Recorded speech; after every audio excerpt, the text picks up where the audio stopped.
Welcome everybody. I have an easier task now because at least we've seen the interface. Those who didn't know Timon so far did get a taste of it, how this application, respectively concept, can be used. It has been said, but I think it is important to reinforce that Timon is not just an application, not just an architecture, a build log, and the corresponding interface, but it is a methodology as well. By sticking to this logging methodology, a database can be built that can be utilized for process monitoring.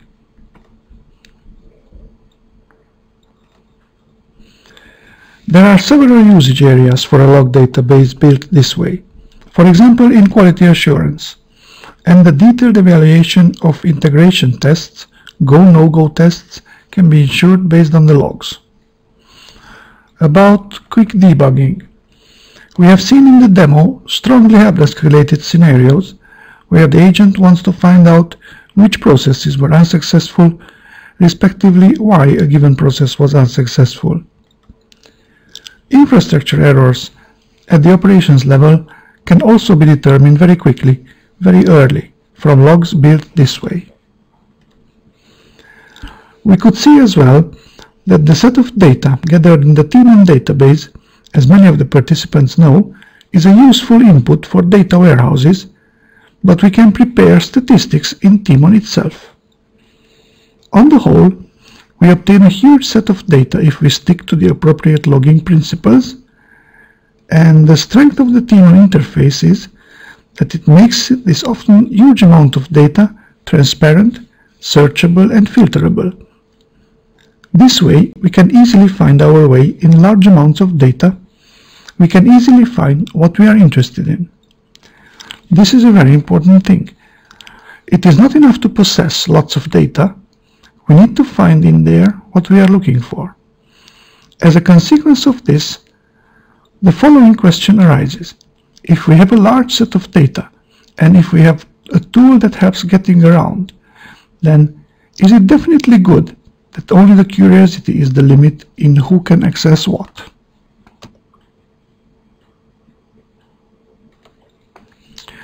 We could see as well that Timon has a strong central position in the architecture due to its role, and a lot of challenges arise from this central role. On the one hand, it receives a very high load. Timon can handle that very well due to its architecture and scalability. On the other hand, it could become a single point of failure, but it is designed in a way that each component of the architecture can be organized in clusters. We could see how it can be ensured that users can orient themselves in the flood of data, and the question arises how we can achieve that they should access only those information they really need for their work. The way to do this is the permission handling of the Timon interface. This is a simplified figure of the Timon architecture you have already seen, where we have built a log database and we can execute queries and browsing using an interface. Let's have a closer look at the permission handling of the Timon interface. What do we expect from the Timon permission handling? On the one hand, we'd like to limit who can see what entries in the log database. Respectively, we'd like to be able to determine at what level she can see the entries corresponding to given processes. Can she see the data related to primary log messages? In certain cases, for instance, the amount of a transaction can get in there, as it has been mentioned in the examples several times. If this is an IT operations helpdesk, is it sure we want this to happen? So we can grant access to the content of the database on different levels. The question arises, how do we define the permission rules? Or what tools should we ensure at all in order to be able to determine permission rules in the log database? It's an obvious possibility to decide for each log entry who can see it. It may seem obvious at first, but it's trivial that it cannot be implemented. We are talking about an order of magnitude of millions of log entries where the quantity problems have turned into quality problems. For this quantity of log messages, serious optimization needs to be performed just to enter it into the database, so that the logging keeps pace with the real time. So we hardly want to determine one by one who can access it.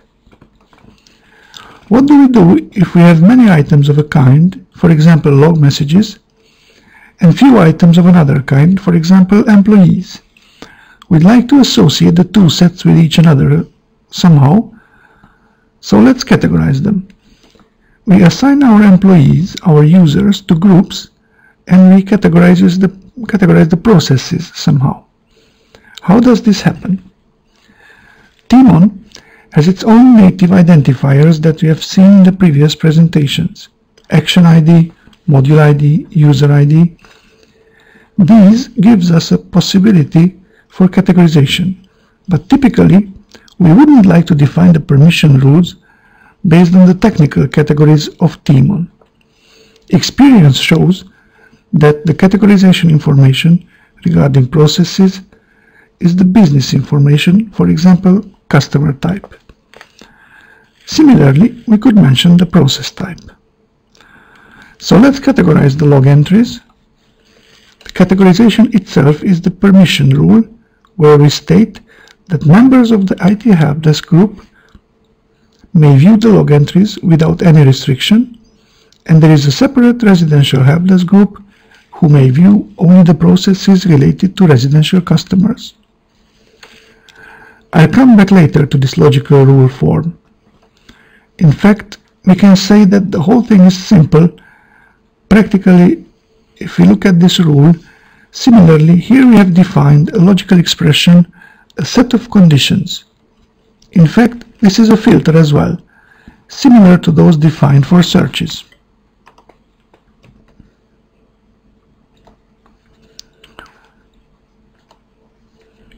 So the thing is in fact extremely simple. We can define search filters, and besides this, we have the filter resulting from permission conditions too.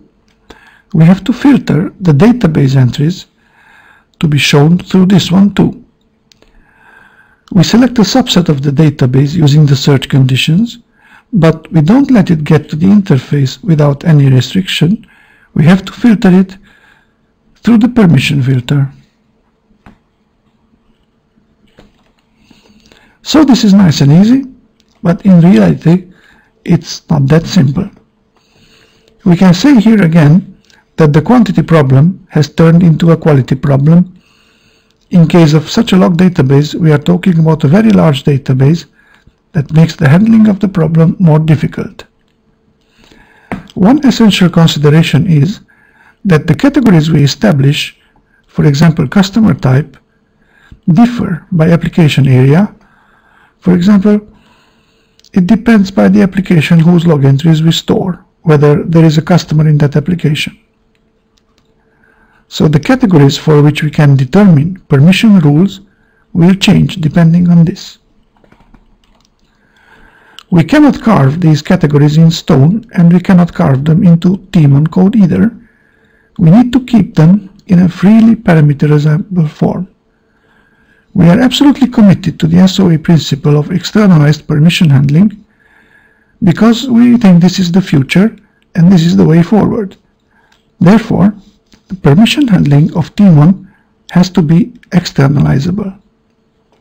It is a very important aspect of the implementation of the permission filter that it needs to screen and filter the received data with a performance that preserves the usability of the interface. As usually in the area of externalized permission handling, it's a problematic question what to do if we would like to list a large amount of data from a database and we would like to put this list through a permission filter. In case of Timon, this problem appears in an accentuated way because of the large size of the database. What is the obvious solution in case of externalized permission handling? The first solution that comes to mind is to perform the permission evaluation for each record, but this immediately raises the question, what happens if we have 1000 records in the database, but the user is entitled only for 2? This will mean that we query the whole database. This approach is not a usable one for reporting applications. What can we do in such a case? And what do we do in case of the Timon interface? In reality, we compose a permission filter. The precondition for this is that the permission handler is capable of partially evaluating the rules and give back the remaining set of conditions. What does this mean in this case? On the one hand, we do externalize the rules in order to avoid implementing the group handling, the rule administration, the auditing, and all the collateral things separately in each application. We can see here that the group information is part of the rules. Timon doesn't know about user group memberships and doesn't need to know about those. This is the task of the externalized permission handling. It asks a permission handling question where it asks, please give me those filtering criteria that are relevant for my database. Then TCPS, or another permission handling system capable of this, starts to evaluate the rules based on the received information, i.e. user ID. Let's suppose we have a user who is a member of residential helpdesk, but not a member of IT helpdesk. Then we can input the group information into the rule, and practically one further condition is left, namely that the customer type needs to be residential. The customer type can be found in the Timon database in the specific records. So this part of the rule prevails, and we transfer it back to Timon as a permission filter criteria. Timon simply builds this into the SQL conditions as a filter, and it selects the data directly from the database in a way that the permission rules are already taken into account. This is a solution that can be used generally for the problem, not just in case of Timon.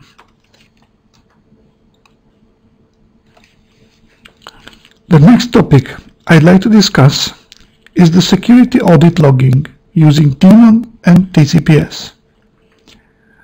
We don't necessarily need to think about TCPS as a mandatory piece here, but obviously in our case we have worked with this product. We have elaborated the model for these, but it works generally. What do we really expect from security audit logging? What does it mean at all?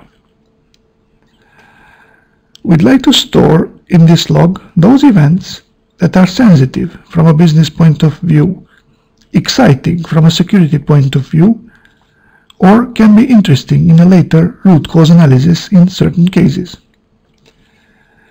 In reality, these are similar log entries, and it's also true that we need to store them somewhere. We need to find our way in the structure. Moreover, we need to handle permissions for them. Respectively, these are the ones where we absolutely need to handle permissions. Similarly, it's important to have a centralized infrastructure for performing the security audit logging, because events are usually valid only in their context. So the fact that the money transfer was executed in itself is not such an event that later we could determine based on a log whether it was a justified or necessary event, or it was maybe a fraud. For the same reason, it's very important to be able to place our security log entries in the process context. So we capture that the money transfer has been performed by somebody at some point in time, but how do we find out what process, or in certain cases what sub-process contained it? From where do we get the context that is necessary for interpreting the events? If we carry the identifiers that normally connect Timon log messages through the security audit logs as well, then the security audit logs can be unambiguously connected to the entire process log. This is again the same figure that we have seen several times today. The logging service implementation fills the log database, and we can display that later on the Daemon interface. We've seen that a security audit log composed this way carries great opportunities. But how do we achieve that events get actually stored in the log? Only 3 applications are enumerated here, but there are several applications, and in a good case these are using the central permission handling according to the SOA principle. Besides this, we'd like to be able to store the access events created in there. For example, if somebody makes use of a critical write. What can we do? Let's tell the application developers to send a message when critical events happen. This is nice and fine, and the results are satisfactory, but if we think it over, this means planning time and maintenance in 3 applications. It needs to be tested whether the log messages have been indeed written. This might be extremely important from a security point of view, so this puts an extra burden on development and on quality assurance as well, which is after all not bad, because the development's task is to develop and quality assurance's task is to assure quality. But the question is, could this be done easier? In this example, we captured the security events in the applications at the decision points. That's where we started the permission questions. The applications also call the central permission handling on the same decision points, since that's where they request decisions from.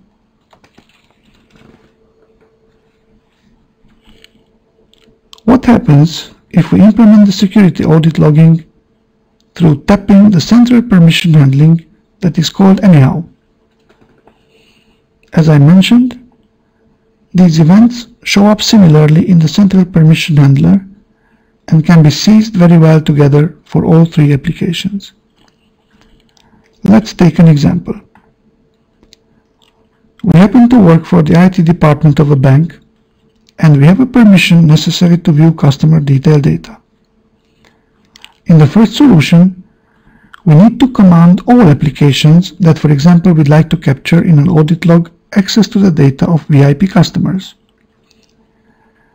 In this case, we need to take care in all 3 applications that provide the possibility to view customer detail data that the audit log entries are created at the appropriate point. Given this example, it's worth thinking about the following. These rules, i.e. what individual events need to be captured in the security log, these change from time to time. And there is nothing that guarantees that these will change in sync with the application's lifecycle. If these change, the applications need to be modified, or the security audit logging needs to be implemented in them in a sophisticated way. By the way, if it needs to be implemented at a single point of the architecture in a sophisticated and well-parameterizable way, it's probably worth the effort and resources. What makes all this possible? Reviewing once more the creation of a security audit log through the central permission handling, on the one hand, our applications should use externalized permission handling. On the other hand, the engine that takes permission decisions should be able to generate log messages, respectively, to carry over the logging identifiers that are present in the applications. This is namely the precondition to be able to connect together the process logs and the security logs. These requirements are fulfilled by the Daemon TCPS couple. Obviously, one can think about combining one product or the other with a third-party product based on the same principles.